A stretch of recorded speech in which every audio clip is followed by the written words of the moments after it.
Merci Nazar Kosenga na bino nyonso bo s'abonner na télévision radio télévision Christ vous appelle bo s'abonner makasi ba émission ba témoignage banzembo na nga nyonso zo na poso yokango bo yokango kuna eza ba témoignage ebele ya kopesa mais on a pesi o ezaka débit de na maximum ko mafuta nzoyi na monoko ba témoignage ze belo yoki po leli pe mususu komisi nango nzambe eza ebele.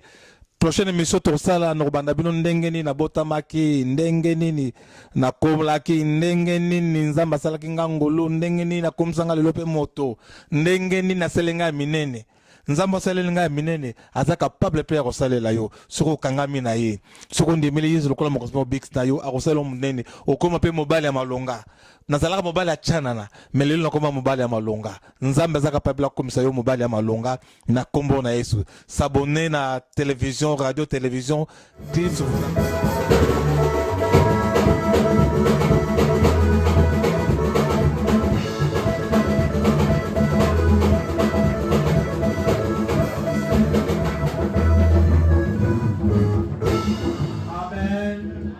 Est-ce que tu peux acclamer très fort pour la gloire de Dieu?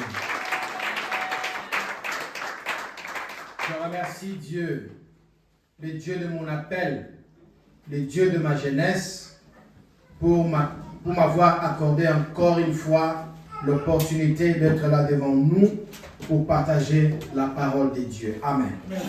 Et aussi, un grand témoignage, parce qu'aujourd'hui, je fête encore une année de vie. Amen.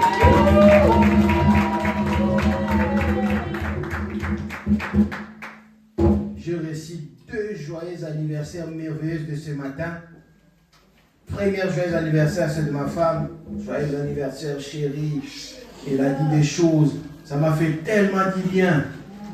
Amen. Amen. Oh. Amen. Deuxième joyeux anniversaire, c'est le frère Aftanaël. Il a chanté en 4 langues. Français, lingala, portugais, anglais. Moi je dis waouh. Chinois non. Amen. Amen. Merci à vous. J'ai senti que je suis aimé. J'ai senti que j'occupe une place dans vos cœurs. Je regardais dans le groupe, je vis des messages, je regardais dans le réseau, je vis encore beaucoup de belles paroles. Bien-aimés dans le Seigneur, aujourd'hui en Angola ou en Afrique, le Congo aussi, Allemagne, sauf nous, nous célébrons le culte d'action des grâces. Et aujourd'hui en Angola, il y a l'ordination de serviteurs de Dieu. Amen. Dieu est bon pour ça. Notre équipe est en train de grandir. Et aujourd'hui, je vais parler sur la maturité. Le chrétien mature. Le thème d'aujourd'hui, le chrétien mature. Je me suis fait le devoir de fouiller un peu mes affaires, de fouiller mes archives. Et là, j'ai découvert des choses que je vais présenter aujourd'hui. Je vais prêcher aujourd'hui avec des images. C'est quoi la maturité chrétienne ou c'est quoi un chrétien mature? Prête-moi votre attention.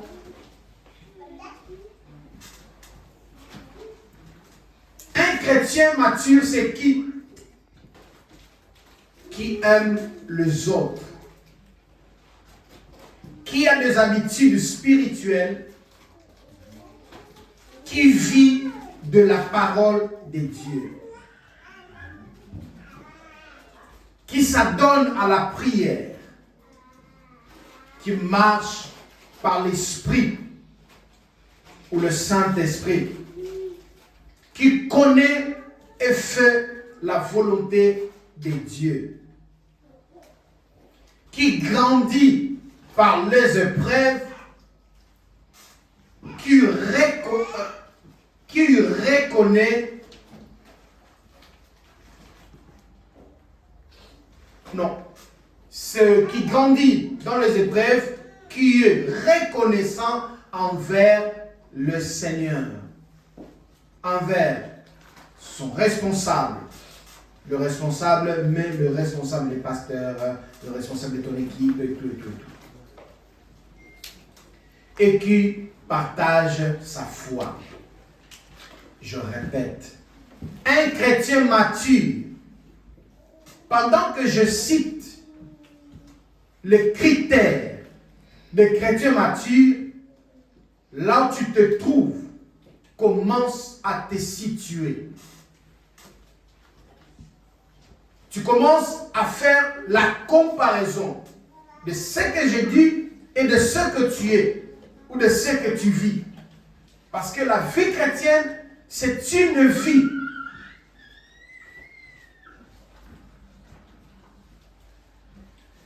Le chrétien mature, c'est celui qui aime Dieu, qui aime les autres. La Bible dit, aimez-vous les uns et les autres. Est-ce que tu aimes ton prochain? Et la Bible va encore plus loin. Aime ton prochain comme toi-même. Est-ce que tu aimes ton prochain comme toi-même? C'est quoi aimer ton prochain comme toi-même? Moi, consciemment, je ne peux prendre un couteau et commis son fils. Je ne peux pas le faire. Je ne peux pas que je suis dans ma chambre, je suis dans ma maison, je suis bien installé et je commence à parler mal de moi-même. Comme sorte de Botonga. Je suis chez moi, je commence à me critiquer. Bien aimé, nous avons des autocritiques. Je peux me faire d'autocritique, mais dans le sens de bien. Il y a des critiques que je veux voir comment je marchais durant toute l'année. De points positifs et négatifs. Ce qui est négatif, je commence à chercher comment le changer en positif l'année prochaine.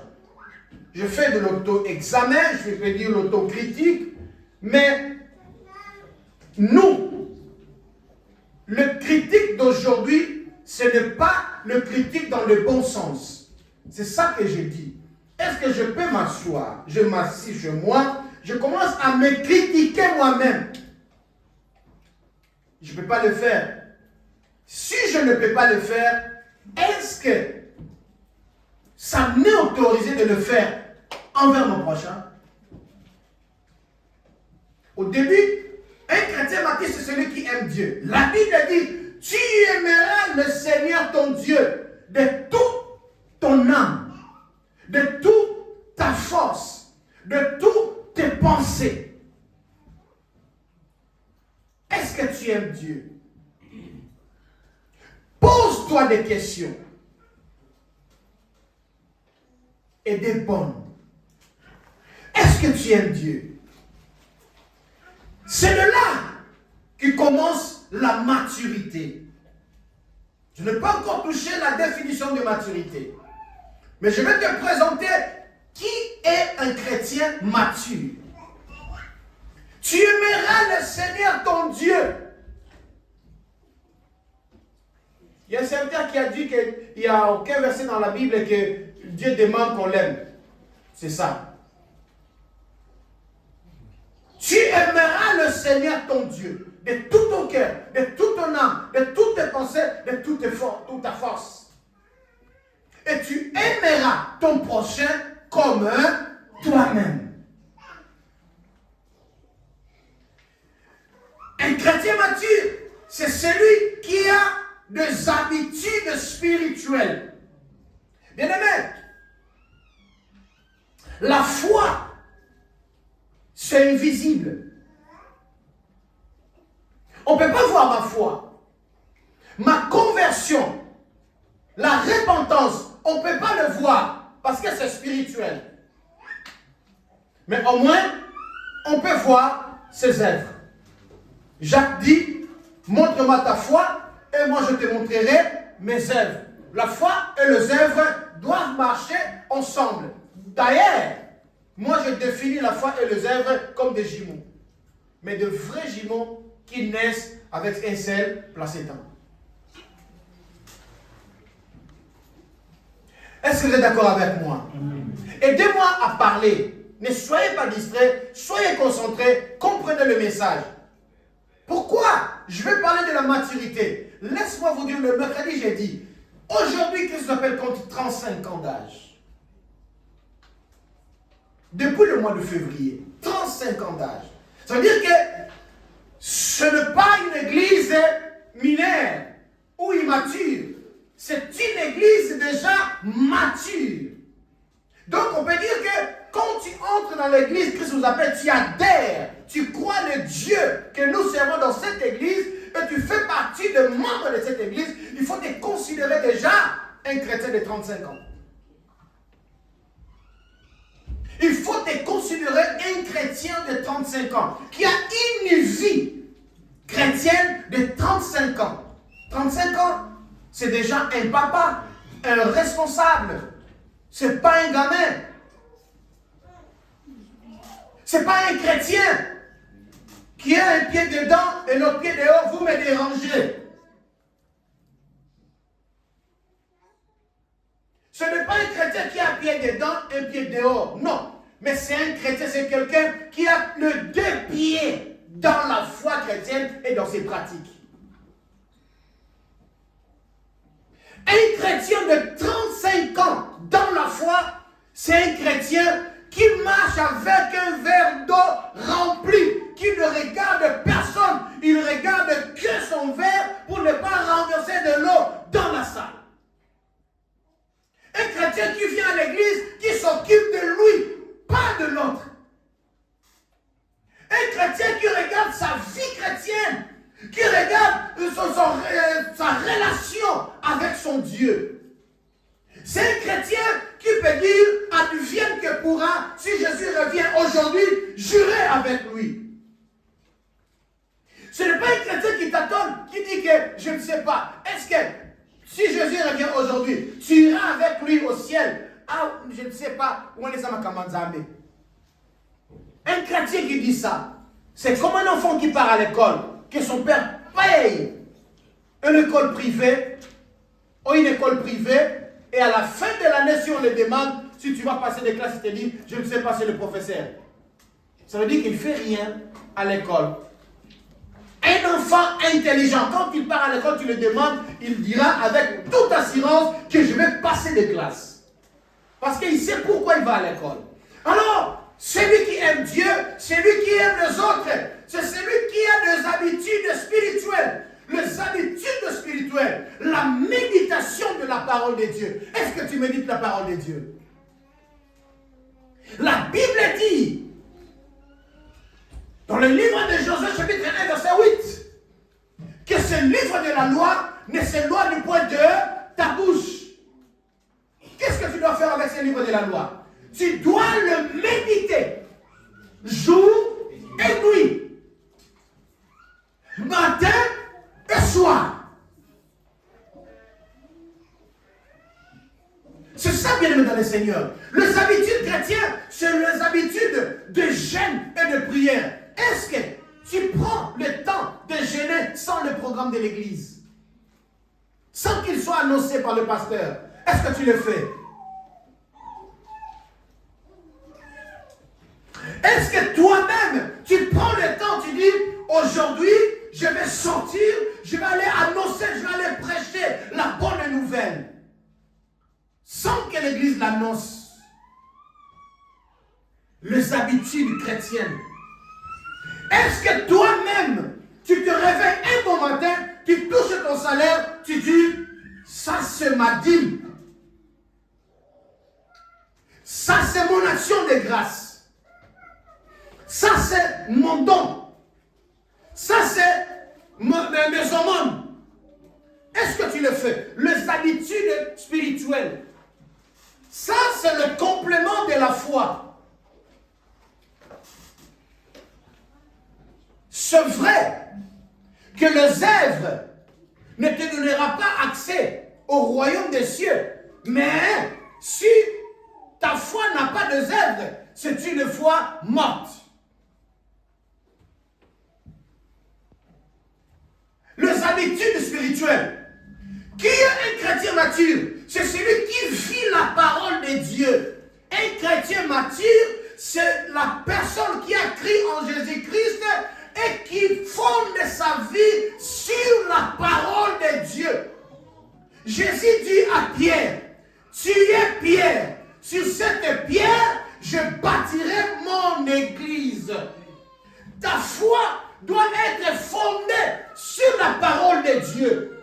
La parole de Dieu, ce n'est pas autre chose que la révélation. La parole de Dieu, c'est la révélation de Dieu. Parce que Dieu se révèle dans sa parole. Est-ce que ta vie est sur la parole de Dieu? Ta vie, tu fondes ta vie sur la parole de Dieu?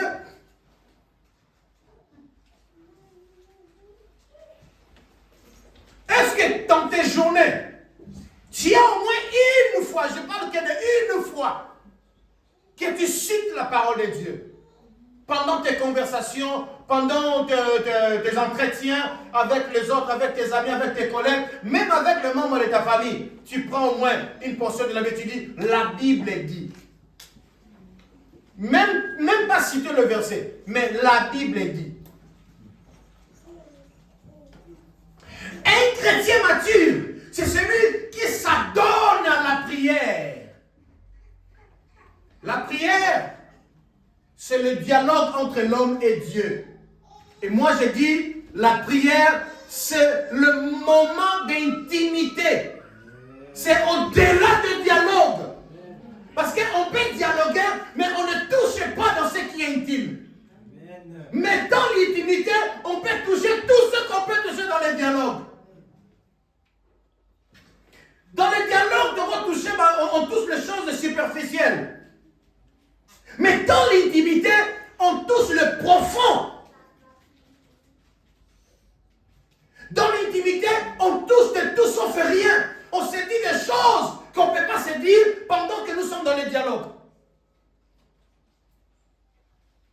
Dans l'intimité, nous entrons même dans les secrets. C'est ça. Est-ce que tu t'adonnes dans la prière? Ou tu attends prier que quand tu es à la maison? Au travail, tu ne pries pas. Tu pries que quand tu es à la maison. À la maison, tu ne pries pas. Tu pries que quand tu es à l'église. Un chrétien mature, c'est celui qui vit. 1 Thessaloniciens, chapitre 5, verset 17. Priez. C'est ça, bienvenue dans le Seigneur. Un chrétien mature, sa vie, c'est la prière. J'ai dit, un chrétien mature, sa vie, c'est la prière. Il prie partout. Et il fait toutes sortes de prières. Un chrétien établit des hôtels partout là où il fréquente. Au travail, il a son hôtel. À la maison, il a son hôtel. À l'église, il a son hôtel. Partout là où il fréquente, il a son hôtel. Parce que la vie d'un chrétien mature, c'est la prière. Un chrétien mature, c'est celui qui marche par l'esprit. Marchez selon l'esprit et vous n'accomplirez pas les œuvres charnelles. Est-ce que tu marches selon l'esprit? Est-ce que ta relation avec l'esprit, ta relation avec le Seigneur, comment il est ta relation avec le Seigneur? Est-ce que tu entretiens de très bonnes relations avec le Saint-Esprit? Mais qui est le Saint-Esprit? Le Saint-Esprit c'est Dieu, le Saint-Esprit c'est Jésus. Est-ce que ta relation avec le Saint-Esprit est bien entretenu. Un chrétien mature entretient de très bonnes relations avec le Saint-Esprit. Un chrétien mature, c'est celui qui connaît et fait la volonté de Dieu. Avant de faire, d'abord avant de faire, il faut connaître d'abord. Est-ce que tu connais ce qui est la volonté de Dieu dans ta vie?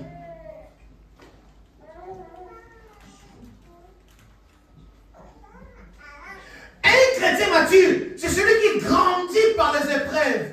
Quand les épreuves viennent dans ta vie, quelle est ta position?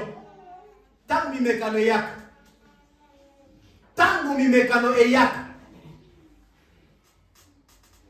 Quand tu es devant les épreuves, quelle est ta position en tant qu'enfant de Dieu? Bien-aimé dans le Seigneur, c'est ça qui démontre un chrétien mature. Et un chrétien mature qui est reconnaissant envers le Seigneur. Et reconnaissant avec ses responsables. Et un chrétien mature, c'est celui qui partage sa foi. C'est celui qui partage sa foi. Bien-aimé, je remercie le Seigneur. Dans ce monde méchant, dans ces pays que les gens se déclarent de athées, nous déclarons clairement que Jésus-Christ est notre sauveur, même dans nos voitures. Pas à l'intérieur de la voiture que je vois moi-même, mais derrière la voiture que tout le monde. Moi, quand je suis dans les autoroutes, il y a le camion miné, le pesanga bamine. Il y a des fois où on a zobaba. C'est quoi? C'est juste parce qu'ils ont vu derrière moi, j'ai dit, Jésus-Christ est mon sauveur. Mais ce n'est pas facile, bien aimé dans le Seigneur. C'est dangereux quand même pour nos amis à côté. Nous sommes exposés. Mais c'est aussi une manière de partager ma foi. C'est aussi une manière que Pasteur Joseph partage sa foi. C'est aussi une manière que Bishop Guilhem partage sa foi. Bien-aimés dans le Seigneur, nos enfants, quand ils reviennent à l'école, ils viennent avec des mots de nos frères. Mais quand est-ce que nos enfants, ils vont aussi apprendre leurs collègues à parler de Jésus-Christ le Seigneur? Moi, il y a Sœur Abena, il vient à la maison avec des trucs là, il me dit, pas ici. Ici, c'est Jésus. Parce que, eux, c'est ce qu'ils font. C'est la promotion de leur religion, de leur doctrine. Mais nous avons honte. L'apôtre Paul dit, je n'ai point honte de l'évangile, car c'est une puissance pour le salut de tous ceux qui croient. Mais nous avons honte de dire que je suis chrétien. Nous avons honte de dire que je suis serviteur de Dieu. Bien même s'il y a des bavures, même s'il y a des problèmes, il y a des difficultés, il y a des choses qui se font dans nos côtés, mais ce n'est pas mon problème. Mais moi, j'ai le devoir d'annoncer le Seigneur Jésus-Christ, qu'il pleuve ou qu'il neige, les circonstances soient favorables ou pas. Moi, je dois partager ma foi. Bien aimé, il y a des fois nous avons honte de partager la bonne nouvelle, d'évangéliser. Tu as même honte que les gens qui t'entourent de savoir que tu es chrétien. Tu as honte. Parce que nous n'avons pas de signes qui nous identifient que nous sommes chrétiens. Mais au moins, j'ai la bouche pour parler, pour annoncer la bonne nouvelle de Jésus-Christ. Amen.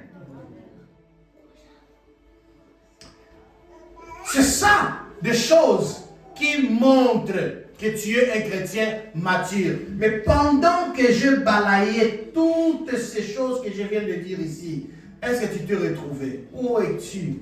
Où est-ce que tu es dans toutes ces choses? La maturité consiste à ce que le corps de l'Église reflète la tête. Écoutez-moi bien aimé. La maturité consiste à ce que le corps de l'Église reflète la tête. C'est pas compliqué.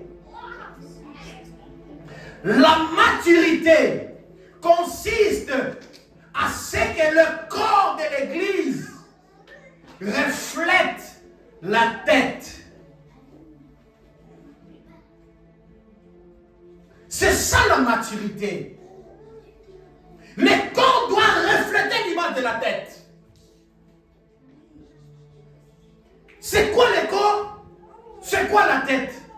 C'est qui le corps? C'est qui la tête? Bien-aimé dans le Seigneur, le corps c'est l'Église. Le corps c'est moi. Parce que la Bible dit que nous tous sommes des membres d'un corps. Le corps de Christ. Et lui-même, Christ, il est qui? Il est la tête. Un chrétien mature, une église mature doit refléter l'image de la tête. Beauté, ça va être longue. Beauté, ça va être longue. Ça va être tout. Il y a un film à moi. Ça va être tout. Ça va être tout. Beauté, ça va être tout. Beauté, ça va et on travaille le reste. Ce qui kaka koto et longeza qui toko, on peut travailler partir sur un autre et refléter l'image à tout. L'image à l'onginayo. Bien aimé, le corps, c'est l'église. Le corps, c'est le chrétien. Chaque personne qui se trouve cet après-midi dans l'église fait partie, est un membre du corps qui est Christ. Et Christ lui-même, il est la tête. Ça veut dire que nous, l'église, nous devons refléter l'image de la tête. Nous devons refléter l'image de Jésus. Jésus lui-même dit, comme moi et mon Père, nous sommes un, vous aussi vous soyez un. Jésus dit, je suis dans mon Père et mon Père est dans moi.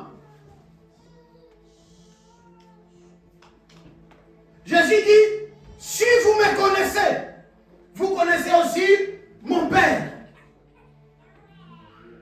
Pourquoi? Parce que le corps a reflété l'image de la tête.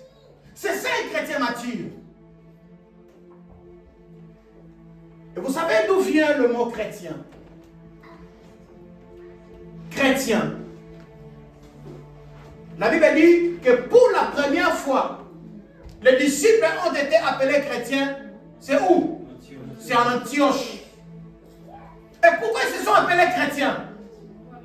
Parce que les gens ont vu le marque de Christ sur eux. L'apôtre Paul dit, je porte le marque de Jésus. Et il est allé encore plus loin. Il a dit, si je vis, ce n'est plus moi qui vis, mais c'est le Christ vivant qui se reproduit en moi. Il voulait tout simplement dire que ce que je suis aujourd'hui, ce n'est pas moi, l'ancien moi, mais c'est Christ. Parce que la vie que nous vivons aujourd'hui, ce n'est pas notre vie. Parce que nous étions déjà morts. Notre corps est déjà mort. Le corps pécheresse est déjà mort. La Bible dit dans le livre d'Ésaïe que le châtiment qui donne la paix est tombé sur qui? Sur Jésus. Donc ça veut dire aussi que la mort qui nous méritions est tombée sur Jésus. Mais comme Jésus est mort à notre place, ça veut dire aussi que ma mort, comme il était chez la personne de Jésus, ma mort aussi est partie. Et mais si je vis, c'est la vie de Jésus qui est en moi. Donc ça veut dire que ce n'est plus moi, mais c'est Jésus. Je dois être comme lui. Paul dit encore, soyez mes imitateurs, comme moi je le suis de Christ. L'apôtre Paul voulait dire que je suis comme Christ, parce que je lui ai imité. Vous aussi, imitez-moi. Ou alors, dans d'autres termes, il voulait dire, comme vous me voyez comme Christ, vous aussi, imitez Christ pour que vous soyez comme moi.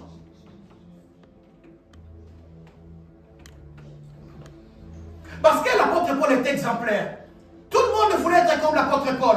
Mais il voulait tout simplement de nous dire, comme vous me voyez là, ce n'est plus moi, mais c'est Jésus. Si vous voulez être comme moi, imitez Jésus, vous serez comme moi. Bien-aimés dans le Seigneur, la maturité c'est quoi? Quand j'ai consulté le dictionnaire m'a dit que la maturité c'est l'âge. La maturité c'est l'âge qu'on cueillit de fruits. Ça veut dire quoi? Une fruit est cueilli quand tu le... C'est ça la maturité. Cette fruit-là, c'est une mangue, vrai ou faux? Cette mangue est mature. Dans d'autres termes, cette mangue est mûre. La maturité, c'est d'être mûr. C'est l'acte de mûrir.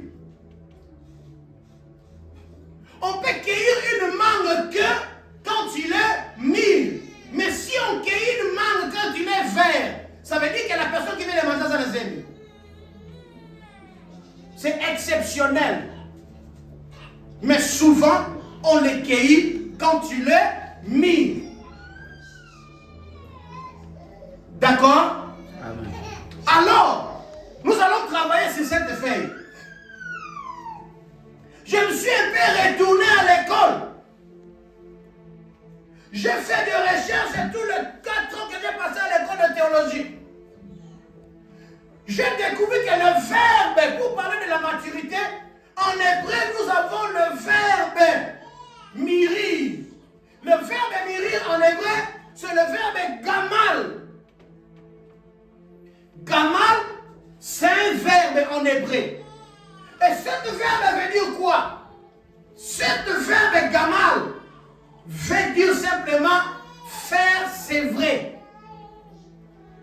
Faire c'est vrai ou bien être c'est vrai. Amen. Amen. Je dis, la maturité, c'est l'acte d'être mûr.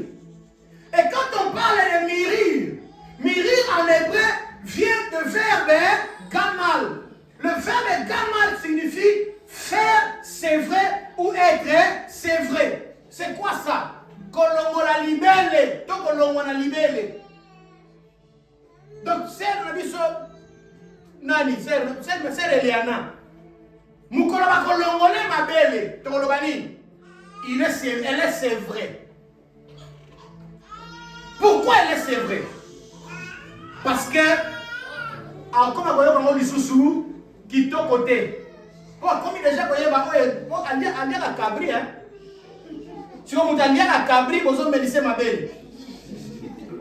Et ça comme côté. Alors il y a que et ça sous qualité. Elle a ça fou. Oui, na côté la dame va dire ça. Si on mutazo dia saf. Nadi kaya kwa sala kindeki. Oui, tata na mwana bazar donc ko sema kamute. Mais puis je vois le voiture. Alléluia. Bien-aimé dans le Seigneur, quand on va la sévrer, on la sèvre pourquoi? Parce qu'elle est devenue mature par rapport à son âge. On est d'accord? Parce que là déjà, elle sait différencier les goûts. Donc ça veut dire, quand on parle de mûri, quand on parle de gamal, on voit directement que la personne est déjà mûre. Bien-aimé, nous n'avons plus l'âge de continuer à être allaités. L'apôtre Paul nous enseigne. Il a dit quand il était petit et quand il est grand, il nous montre la différence. Quand il était enfant, il ne faisait pas des choses comme il voulait. Mais on faisait tout pour lui. Mais quand il est devenu adulte mature, il s'est attaché lui-même sa ceinture. Mais avant, il ne s'attachait pas à sa ceinture, on attachait la ceinture. Quand tu es singa, l'essentiel qu'a pantalon ça ni et vanda. Mais les lots sont battus singa bolingango. Alors que nos ceintures yemo ya cuir na ya komba ça ni atie. Différence wana eye parce que azaki mwana mokie ba letie nyonso po pantalon vanda, mais tant wa koli ani ko pona nini alata po pantalon ça ni et vanda. Avec cet acte-là, c'est un acte de maturité. Mais on avance encore, bien aimé. Gamal commence par un signe. Un signe, la lettre G en hébreu, c'est Gimel. Et cette lettre G qui signifie homme important. Homme important, c'est un homme mature. Parce que s'il n'est pas important, il serait immature. C'est Gimel, c'est la lettre G. Et cette même Gimel termine par la lettre Lamed, L. Je commence d'abord. Gimel signifie homme important, homme fort qui vient secourir le faible. C'est la lettre G, première lettre de Gamel. C'est Gimel. G signifie, en hébreu signifie homme important, homme fort qui vient secourir le faible. Troisième, homme riche qui vient à la rescousse des pauvres. Ça veut dire, quand un homme est mature, il devient un homme important. Très cher frère, chère sœur, ça veut dire que si tu n'es pas mature jusqu'à aujourd'hui, ça veut dire que tu es un homme immature et non pas important, pas important. Donc, comment on a eu? Si vous comprenez. Donc, quand on n'est pas mature, on n'est pas important. Nous avons l'obligation, en tant que chrétiens, de devenir des hommes et femmes matures. Je vais arriver entre la différence de femmes matures et hommes matures en hébreu. Je vais en arriver. On dit qu'un homme important, homme fort qui vient secourir le faible, homme riche qui vient à la rescousse des pauvres. La Bible dit à tous ceux qui sont forts de faire quoi? De soulever ceux qui sont faibles. Et si toi-même tu présentes des signes de faiblesse, comment tu viendras secourir un autre faible? La Bible dit, un autre aveugle dit conduit l'autre aveugle, leur destination c'est vers où? Liboulou, quoi dans Liboulou? Un aveugle ne peut pas conduire un autre aveugle. Parce qu'ils vont finir où? Dans le trou. Mais si tu veux guider, aider, diriger un aveugle, toi tu dois avoir quoi? Les yeux pour voir. Moi, les théories là, il y a beaucoup de choses à cause de mon continent. Moi, j'aime pas ça. Il faut les aller sur j'avance. Gamel termine par la lettre L. La lettre L en hébreu c'est Lamed. Lamed a une valeur de 30 qui signifie un but vers lequel on doit aller. Lamed c'est la lettre L. La lettre L signifie un but où on doit aller. Bien aimé, depuis que tu es chrétien, tu ne sais pas où tu dois aller. Tu es toujours sur place. Tu tournes toujours en rond. À quoi sert bon? On donne l'exemple souvent d'un papa, d'une maman qui ont eu leur bébé par la grâce de Dieu. Au moyen de prière, Dieu a fait grâce. Il les a donné un bébé. Mais 3 mois après, ce bébé reste le même de le premier jour. 3 mois, 4 mois, 6 mois, il pèse toujours 3 kilos de sang. Il met toujours des petits bateaux de 2 semaines. On va boire ailleurs. On commence à dire que les solutions vont être la minute dans le monde, ça y est, exact. On se casse. Oh là. Mais c'est vrai, hein? À son colaté, il ne grandit pas. Il reste le même bébé des premiers jours, avec 3 kilos de singa koto. Tout, hein? Eh, yangwana. Azakana yango. Na biloko akolia miliki ya 3 mois ezalaka, miliki ya mwana botami singa ezalaka. Mazomelaka miliki ya kala ya bajour, nzoto wana yangwana kaka, bilamba dépense ezalaka te, oui dépense ezozala te, mais évolution au moins ça nini ezala. Ya mwana, esengo pe yangwana. Mais depuis que tu es né dans la vie chrétienne, depuis le jour que tu as reçu Jésus-Christ comme ton Seigneur et Sauveur, tu es resté le même. Il est le même. Tu ne changes pas. Ah! Est-ce que c'est bien ça?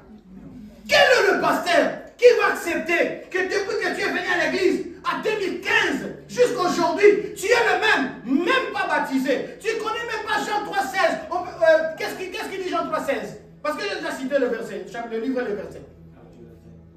Mais qui dit la Bible? Jean 3,16, voilà, et l'obéit, ni. Tu ne sais pas.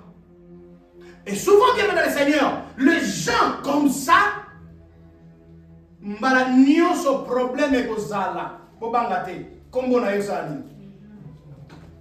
Parce qu'il n'est pas mature.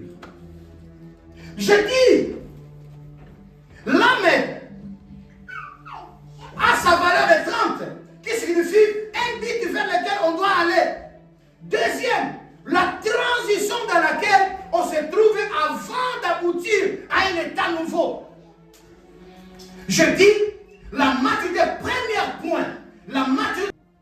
Bien-aimé dans le Seigneur, cherchez à être mature, cherchez à être responsable, cherchez à être homme fait. Homme fait. L'homme fait, tu peux te demander, mais est-ce que là je suis pas un homme fait? Non, bien-aimé, tu n'es pas un homme fait. Si tu n'as pas encore atteint la maturité, tu n'es pas encore. Tu es celui qui reproduit l'image de Jésus-Christ en lui. Les gens ont dit, et ils sont des chrétiens. Présentés chez le souverain sacrificateur. Il y a une femme qui vient à côté, là où je suis été. Il a vu Jésus et il a vu Pierre. Est-ce que là où ils étaient tous, Pierre avait dit quelque chose comme quoi je suis disciple de Jésus? Il avait dit ça. Place au Kangabat. Il y a un disciple de Jésus. Vous savez, dans la Bible, il y a un disciple qu'on est venu à Jésus. C'est disciple à Kima Bolumbu. Parce que Aboya Kima Kamwe et l'homme à Jésus comme Abanaye. Akimi, Abo Sani Bilambate. C'est Marc. Alors Pierre, il a quand même suivi Jésus jusque avant d'être jugé. Il n'a rien dit. Il est resté silencieux. Mais il y a une dame qui arrive qui dit, toi, tu es avec lui. Toi, tu es son disciple. Donc le terme voulait dire, toi, tu te ressembles à lui. Pourquoi? Sans parler.